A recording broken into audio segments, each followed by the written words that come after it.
I will be honest, when he first asked me to come up here, my thought was, are you crazy? You want me to speak in front of people? So I apologize if I start talking real fast, but this is very nerve-wracking. But I came to Hardin Valley a little over a year ago now. I was at another church when I've been living in Tennessee about 5.5 years now. It took me about 6 months to find a church. I finally found one. And then I got married. 2 years later, I got divorced. Spent about a year just feeling lost. Going to church once in a while, not always staying with it. And that's when God said, okay, you need to find another church, something that's going to impact your life and get you back. And it was a few days later, I was driving past this church. Now, I've driven past here countless numbers of times. I couldn't tell you because my sister and brother-in-law live down the street. And I drove past, I'm like, oh, hey, there's a church right there. I don't know how long that's been there, but it looks like the church that I went to in Ohio. It looks small. And the building looks similar. I said, I'm going to try it. So I came here on that Sunday morning, and it was when he was also talking about a ladies' Bible study starting up. And I thought, oh, that is perfect. I had one in Ohio that I went to as well, just a small Bible study group. And I was missing the ladies, and that core group was just being together. So I stayed here, and I've been here ever since, and we went to the Bible study group, and that really helped me through the healing process of feeling guilty and shameful being through the divorce. The emotional abuse I took during the 2 years I was married, getting through all that. And I don't know the ladies really understand how much of an impact they've had on me because I've never really told them.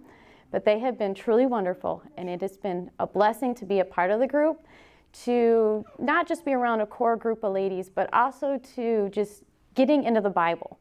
You know, before that it was like, okay, open my Bible on Sunday mornings when I'm at church. But do we ever take time during the rest of the week to open the Bible?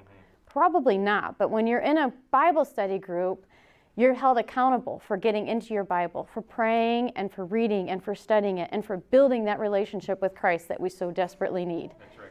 And if some of you are not sure you want to join our Bible study group, because I understand we're coming up to the end of our lessons that we've been doing for the past year, but we're going to be starting an Easter study.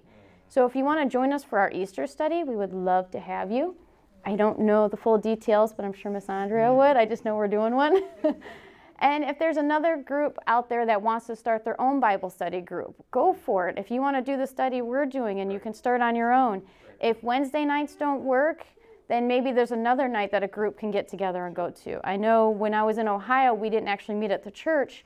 We had a gal who hosted us every Monday night at her house, and we did it at her house every week. And so if there's something that you want to do, but maybe Wednesdays aren't working, talk with the pastor, talk with Miss Andrea, and we can try to get you into a Bible study group. But it is something that I highly recommend, and you can't say you're too busy. When I was in Ohio, I was in school full-time, working full-time, and had my 2 kids at home. And I still did the Bible study group. So and besides, when you walk into God, you want him to say what you're saying to him. I'm too busy. So we think of that. You're never too busy to get into his word. You always find the time for him because he will always find the time for you. That's good. So that's all I have.